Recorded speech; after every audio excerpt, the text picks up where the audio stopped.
Namaste and hi friends, it's Parvati here with Visionary Veda, bringing you your Vedic Astrology New Moon report for this highly auspicious, energizing, and very important new moon happening in the Vedic sidereal sign of Sagittarius in the nakshatra or the fixed star known as Purva Ashada. So this is a beautiful new moon of new beginnings. And I will, of course, explain to you and jump into this report and go into all the 12 signs as to what area of life you are most likely going to feel the impetus of starting afresh and anew. But before I do that, I wanted to take a moment to thank all of you for your loyalty, for following me, for your viewership to my channel. I have been presenting these Vedic astrology new moon and full moon reports for several years now, 5 years to be exact. And as a thank you gift, I wanted to offer all of my viewers a 10% discount up until January 15th. If you would like to schedule a reading with me, please reach out to me on the email below, or you can check out and schedule a session on my website as well.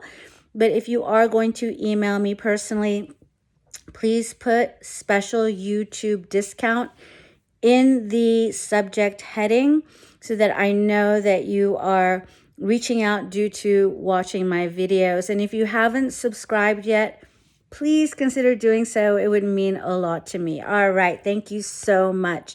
So, getting started with this incredible new moon. Now, this new moon is very special in the Vedic calendar for a few reasons, but mainly it is because it is the first new moon occurring after the winter solstice here in the northern hemisphere. So the sun is starting to return towards the light, is starting to make its northern journey to its highest point, its apex, which of course, as we all know, is the summer solstice. Now, it also falls in Sagittarius, which is the first sign, the first fire sign of the last third of the zodiac, indicating our awareness and our thoughts turning towards universal consciousness. It's no longer about me. It's no longer about my family, my relationships, my business, my work, but it becomes about what can I do to serve the world? What part of me can I develop that I can share with the world at large to elevate the world, to elevate our collective consciousness? So it's extremely powerful. And this new moon is falling on a Monday, which is the day of the moon. So all of these factors coming together, it presents us with a fresh new start. And how appropriate that it is falling just the day before the new year ends, or the old year ends and the new year begins. So it is an incredible opportunity. As of now, while I'm speaking, the moon is transiting through Mula Nakshatra, which is indicating the roots. So from now until the new moon, which falls on December 30th, 2024, it is the time to weed out those elements that have not been working for us in our lives. And then on the new moon is the time to plant our intentions, the seed of what we want to grow in the coming year. Purva Ashada Nakshatra, or the fixed star known as Purva Ashada, is falling exactly in the middle of Sagittarius. This is where this new moon will occur, exactly at 15 degrees Sagittarius. This is a very powerful spot, placement for any planet to be able to express itself with its full vigor.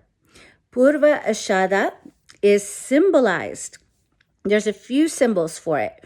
One of them is the elephant tusk. And whenever we see the symbol of an elephant, it indicates victory, regalness, auspiciousness.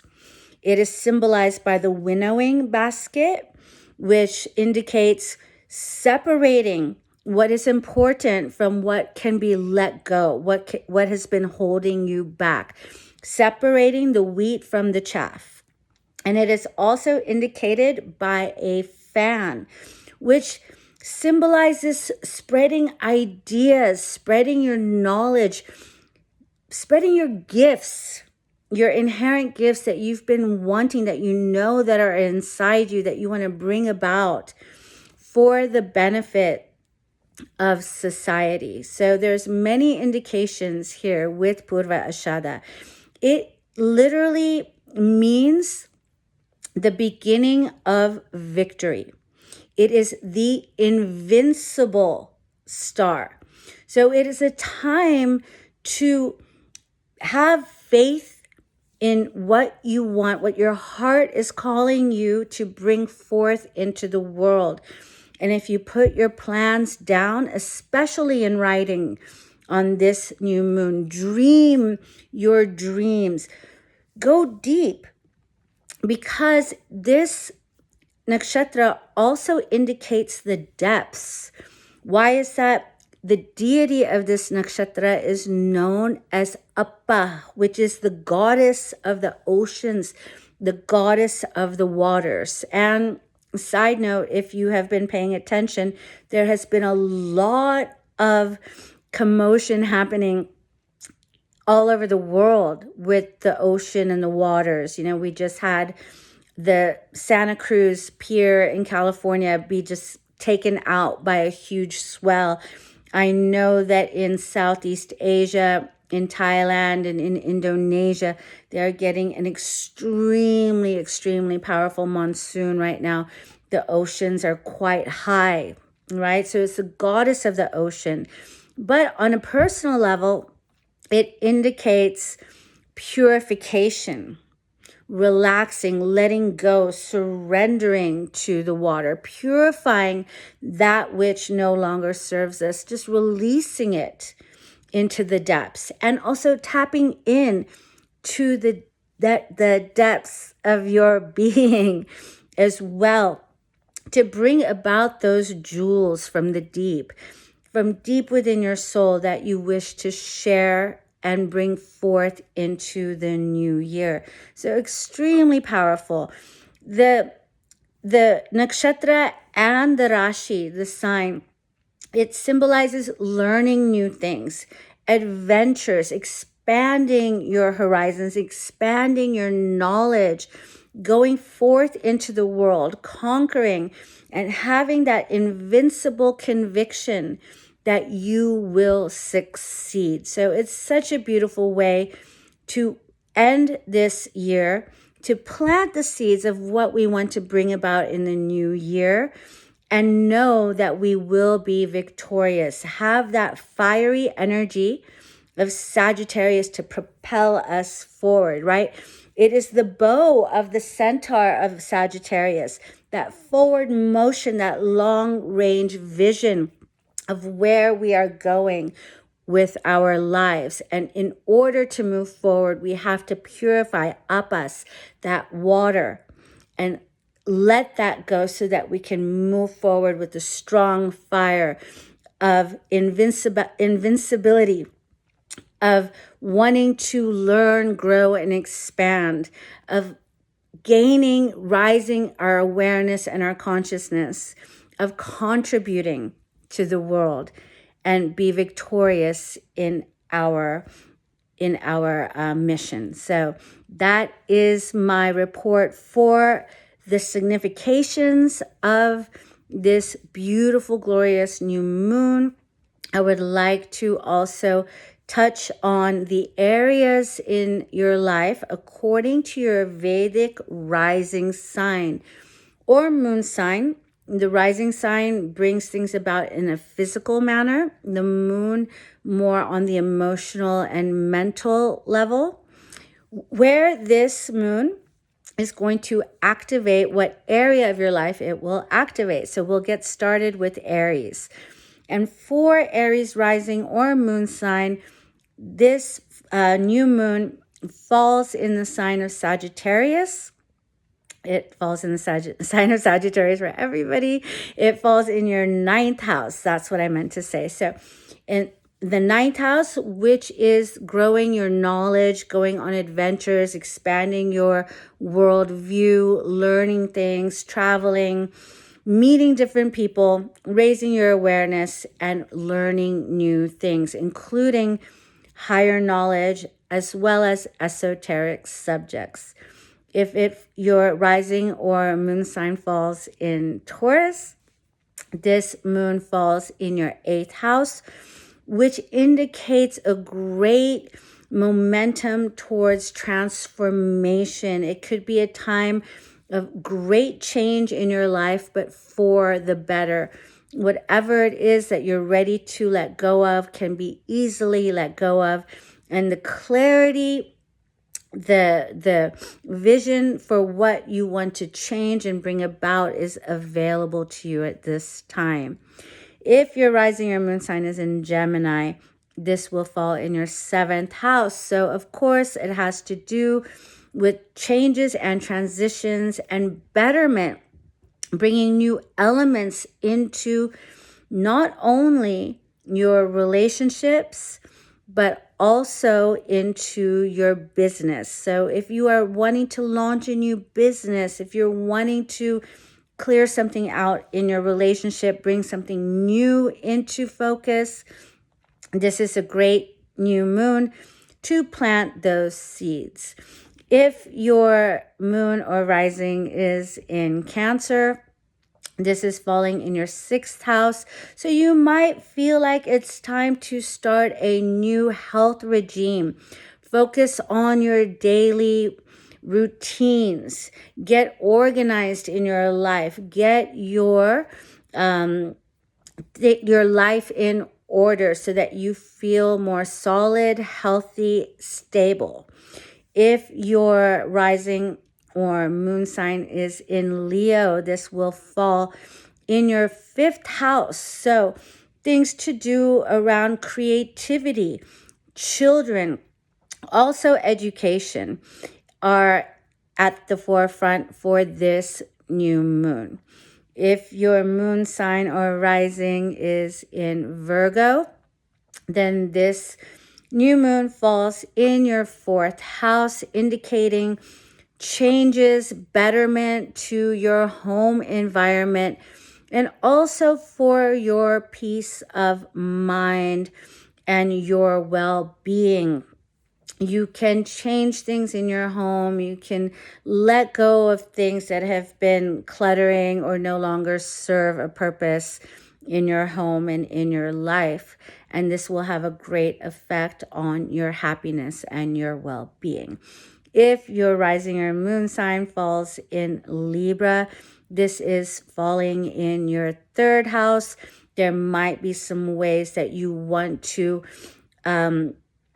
learn new skills, start new projects, and also be aware of the way that you are communicating with others and change some things having to do with that. Let go of some ways, some old habits in your style of communication. If it is falling your rising or moon in Scorpio, this is going to fall in your 2nd house. So this has to do with changing the way that you are eating, maybe your diet, maybe also your relationship with money. You might want to start a savings account or switch around your investments, and also help to purify and uplift the way that you show up with your family of origin as well as your speech. If this is falling, if your rising or moon sign is in Sagittarius, this is going to affect you tremendously, but in a really positive, motivating way. You can change your health routine. You can change on so many levels because it's falling in your lagna. Has everything to do with the way you show up in the world, how good you feel about yourself. And also you might want to make some cosmetic changes in the way you look, a new style, a new haircut, what have you. These kinds of things will be up for you. Now, if your rising or moon sign falls in Capricorn, then this new moon falls in your 12th house. You're going to feel like going on retreat, going to places where you can be alone with your thoughts, where you can focus on creating a sense of spiritual strength and depth within yourself. So retreat time is amazing. In fact, going on a retreat somewhere away from where you live would be highly beneficial for you at this time. If your rising or moon sign is in Aquarius, this is going to fall in your 11th house, indicating changes within the friends that you have, bringing new light to your associates, focusing on the things that you have to be grateful for and to share with others, and also thinking about what it is that you can bring to society at large. What are the gifts that you have that will be of service to society beyond the people that you interact with on a day-to-day level? And finally, if your rising or moon sign falls in Pisces, then this is going to bring about some inspiration to change around your work and what it is that you're doing out in the world, your career, your work, your workplace, the people. You might want to even change the kind of work that you're doing, something that brings you more inspiration and fire and soothes your soul, brings some depth to your being from deep within. So that is my quick forecast for the 12 signs for this highly auspicious, incredibly motivating, deep, beautiful new moon. I'm wishing you all an amazing new year ahead. May you all live your best lives. Enjoy your life. Have fun. And be very grateful for the gifts that we have to share. You know, we all have something that we can bring forth from within us that is not only going to give us some soul level satisfaction, but it's needed in the world. We are such unique beings, and all of us are here for a reason and a purpose. And my wish for you all for this new year is that you may find and embody what that is for you. All right, my friends, I will see you in the next video. Please do like, share, and subscribe. And don't forget, if you would like to take advantage of the 10% discount I have going until January 15th, make sure to drop me an email at visionaryveda@gmail.com. I'll put it in the description box below, and I will see you in the next video. Happy New Year, everybody. May you stay blessed. Thank you so much. Bye-bye.